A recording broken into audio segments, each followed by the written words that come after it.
Bienvenue dans cet épisode d'Élogions du Bon Larron, le podcast où nous cherchons ensemble la lumière jusqu'à la croix. Quand on prononce le mot enfer, tout un imaginaire se met en mouvement. Des flammes, des démons, des cris, des chaînes. Un Dieu sévère qui punit sans appel ceux qui désobéissent. Et pourtant, quand on revient à ce que dit réellement l'Église catholique, aux textes, aux évangiles, aux pères, une autre image se dessine. Plus sobre, plus mystérieuse, plus tragique aussi. L'enfer, ce n'est pas un gouffre en feu. C'est une porte fermée de l'intérieur. Une lumière que l'on refuse. Une vérité que l'on ne veut plus accueillir. Une miséricorde offerte, mais repoussée.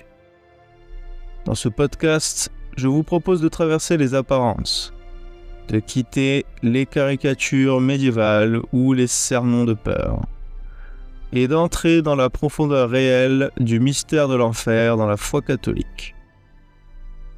Un mystère de liberté, un mystère de vérité, un mystère d'amour refusé. L'Église catholique n'a jamais dit « crois ou tu brûleras ». Elle a toujours dit « Dieu t'aime, mais l'amour ne se force pas ». Le catéchisme est clair. L'enfer n'est pas une punition imposée. C'est une séparation volontaire, libre, définitive d'avec Dieu. Un enfermement spirituel, une rupture consentie. Le catéchisme de l'Église catholique, au paragraphe 1033, dira « Mourir en péché mortel sans être repenti et sans accueillir l'amour miséricordieux de Dieu signifie rester séparé de lui pour toujours par notre propre choix. Cet état de séparation définitive d'avec Dieu est appelé enfer. Pas un Dieu qui punit, un Dieu qui respecte, un Dieu qui, jusqu'à la fin, frappe à la porte, mais ne la défonce jamais. L'enfer n'est donc pas un feu sadique. Il est, comme le disait saint Augustin, la perte volontaire du bien suprême, ce que l'homme choisit quand il veut vivre sans Dieu. À l'instant de la mort, quelque chose se déchire. Le corps s'éteint, mais l'âme se tient, nue, face à Dieu. Pas un tribunal de pierre, pas de balancier, de pesée d'âme, comme dans la mythologie, mais une lumière intérieure, plus forte que tout. C'est ce qu'on appelle le jugement particulier. Non pas la colère, mais la vérité. L'âme, dans cette lumière, voit ce qu'elle est devenue.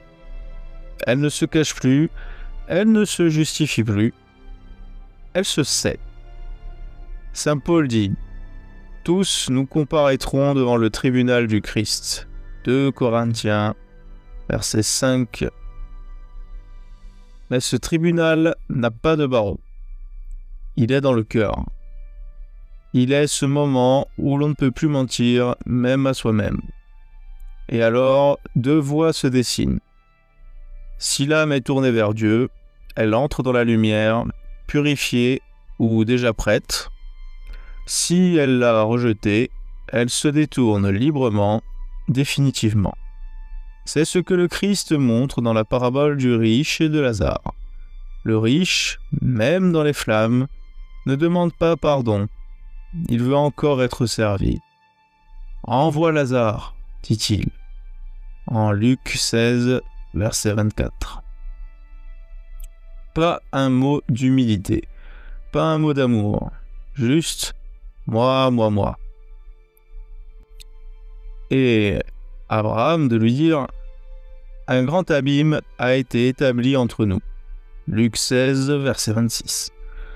Cet abîme, ce n'est pas Dieu qui l'a creusé, c'est le riche lui-même, en refusant l'autre, en refusant Dieu, en refusant d'aimer. C'est cela, l'enfer. Non pas une sentence imposée, mais une orientation révélée. L'enfer, ce n'est pas l'endroit où Dieu jette ceux qu'il déteste. Ce serait absurde, car Dieu ne déteste personne. Il est amour. Mais l'amour, pour être vrai, doit être libre. Et ce que l'amour rend possible, la liberté peut aussi le refuser. L'enfer, c'est ce refus. Saint Jean l'a dit. La lumière est venue dans le monde, mais les hommes ont préféré les ténèbres. Jean 3, verset 19. Dieu se propose, jamais ne s'impose. Il frappe, mais n'entre pas sans invitation. Il sauve, mais ne force pas. Et si l'homme refuse, si il rejette l'amour jusqu'au bout, alors Dieu se retire, non par vengeance, mais par respect. C'est cela, la douleur de l'enfer. Non pas l'absence d'amour, mais la présence de l'amour devenu insupportable.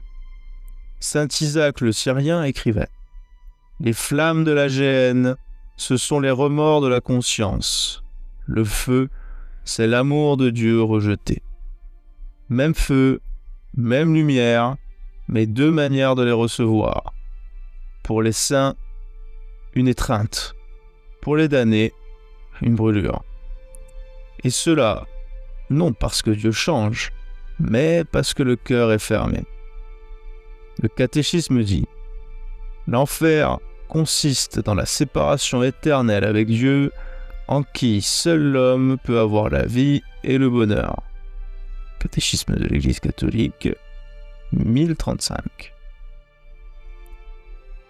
Ce n'est pas un endroit en bas, c'est une situation, un état, celui de l'âme qui dit « Je ne veux pas de toi ». Et Dieu, dans sa douceur terrible, répond « Qu'il en soit fait selon ta volonté ».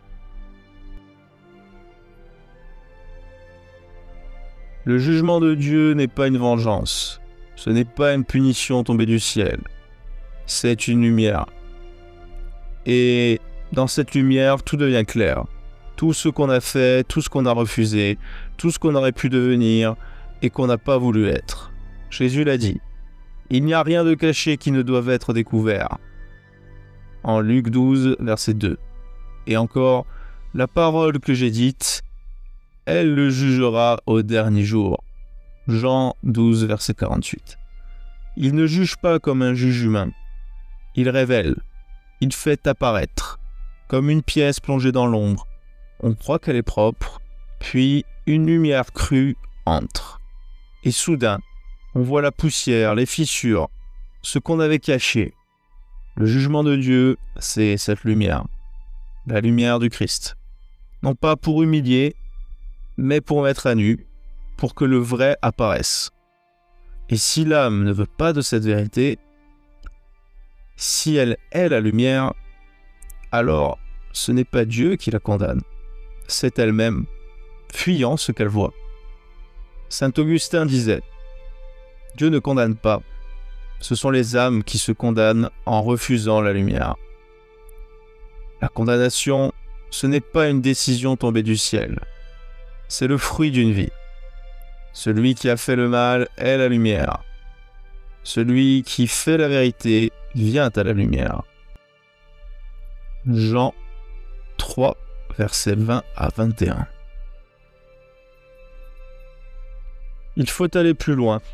L'enfer ne peut se résumer à un feu, même mystique, ni à une simple privation de Dieu. Il est un lieu spirituel, mais surtout un moment existentiel, où la liberté humaine atteint un point de non-retour. Ce qui brûle dans l'enfer, ce n'est pas l'absence de Dieu, mais sa présence silencieuse. Un silence de respect, un silence absolu, non pas l'abandon, mais la non-imposition. Car l'amour ne peut plus s'imposer quand il a été refusé à visage découvert. Benoît XVI l'écrivait dans son livre « Eschatologie ». Le refus de Dieu n'est pas accueilli par une sentence extérieure, mais par un respect silencieux. L'enfer est ce lieu où Dieu n'entre pas de force. Ce silence n'est pas vide, il est peuplé de ce que l'âme sait. Elle sait ce qu'elle a refusé, elle sait ce qu'elle a perdu, elle sait ce qu'elle est devenue, et ce savoir-là, c'est sa flamme. Dans ce face-à-face sans issue, Dieu ne s'efface pas, mais il ne parle plus. Parce que la parole ne serait plus écoutée, parce que la liberté a dit non devant la lumière nue. L'enfer dès lors n'est pas un gouffre clos, c'est un refus figé. Un amour qui ne peut plus être reçu, c'est l'amour réduit au silence. Il reste une question que l'on n'ose pas toujours poser à voix haute. Pourquoi l'âme après la mort ne peut plus changer? Pourquoi ce non devient éternel? Pourquoi Dieu ne lui laisse-t-il pas une seconde chance?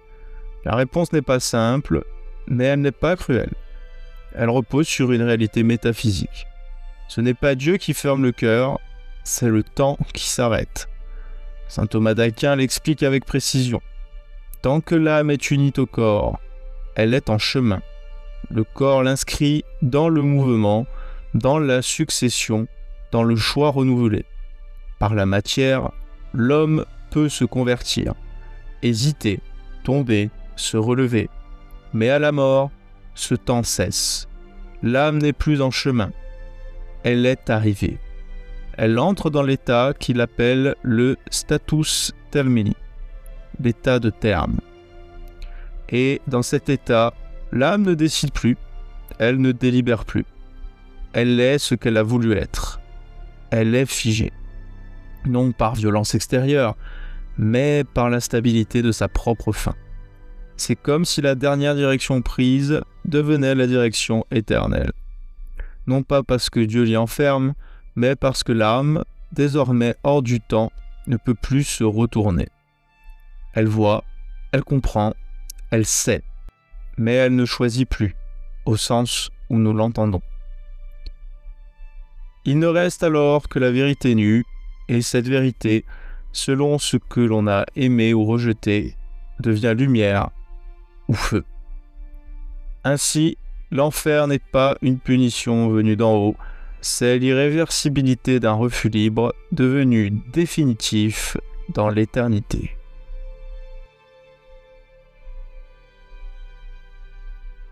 Le Seigneur est patient, il ne veut pas qu'un seul périsse. 2 Pierre, verset 3.